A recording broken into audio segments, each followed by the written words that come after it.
Our topic is the 19th Amendment. We chose this because it is about women's suffrage. We chose this amendment because we know it was an extremely important part of the development of a woman's role in society. It proves that women have just as much say as men.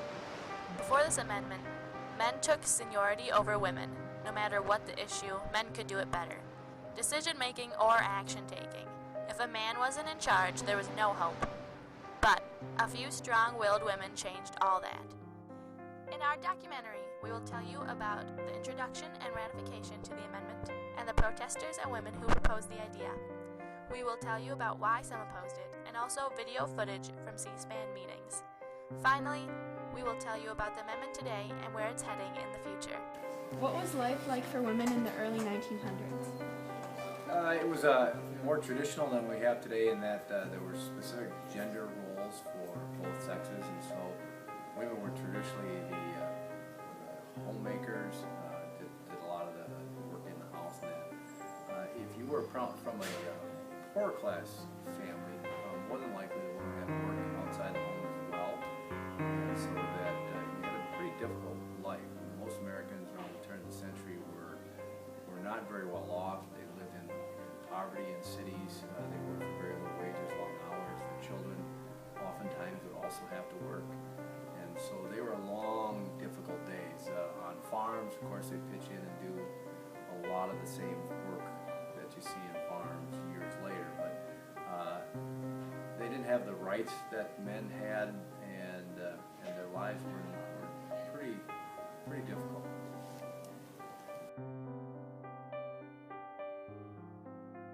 Higher education was reserved for men. Very few women would go to college, and ones that did, I think that I read somewhere where half of them never got married. And so if you chose that path, which was limited to people probably from upper class homes, it was a difficult life for you. So it wasn't great, and you can see why people like Susan B. Anthony and Jane Addams and people like that and other suffragettes would fight for things like the right to vote so that they could get their voices heard, and so that they could become a bigger part of our society. What were some main figures in the women's suffrage movement? There's a lot of them. I mean, the probably most famous is Susan B. Anthony, but you have... Well, I think that started, in the Niagara movement. It was 1848 that women felt that they were underappreciated and were not full members of society. They were not given the right to vote, and so it was easy for those in power to ignore them. A lot of what they did, a lot of our progress in the Industrial Revolution was built on the backs of cheap labor, and women were certainly a large part of that. And so they started that movement to try to gain that right in 1848. Women thought that they had a chance in 1870 when they supported black males or black African Americans' right to vote. They thought that women would also be given the right to vote in 1870, but they were denied that. They had to wait another 50 years. It wasn't until 1920 that women were allowed the right to vote. So it was a long, difficult process. Women's rights rallies ever get violent? At times, I think what would bother these people more than the threat of violence, and there were some occasions of that, would be the fact that they were so easily dismissed and ignored.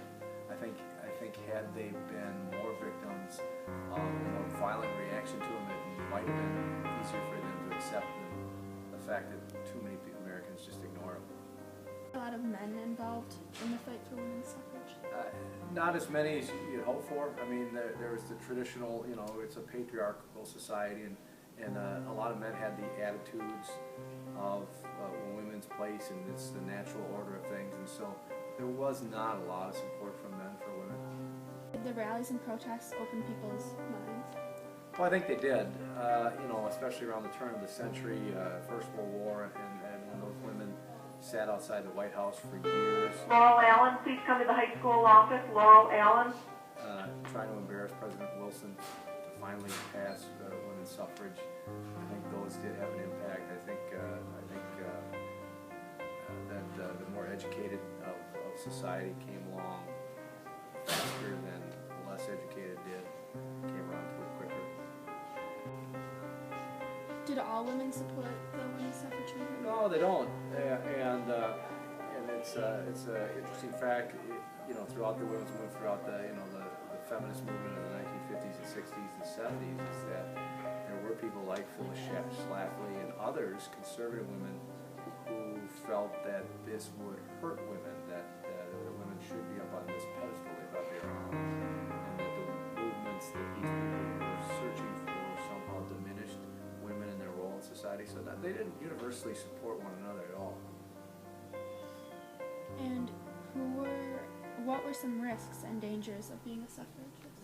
Well, I mean, social ostracization is a big one, where they're ostracized for their viewpoints, and that was difficult. Again, employment, whenever you stand up against Laurel Allen, please call powers that be, 5021 Laurel Allen. there's a threat to your employment opportunities, and there was some physical danger, but for the most part, it was a social shunning and the derision that these people faced, and trying to fight against the apathy that they faced as well. That was hard. To picket the White House.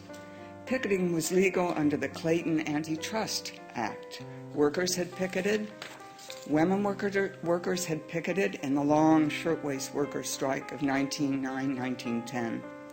But these were not Italian or Jewish immigrant girls, and the object of their picketing was the President of the United States. People in the nation's capital were shocked. They flocked to see the pickets. They were tourist attractions. Who were they then? They were white women, middle and upper class women, wives and mothers, married to professionals or professionals themselves, nurses, teachers, society leaders with pedigrees stretching back to colonial days. Some were elderly. Little Mary Nolan came up by train from Florida. She was 75. Eminently respectable, proper, and well-behaved ladies, not the sort of people to demonstrate. After picketing every day, they came back to headquarters and had tea.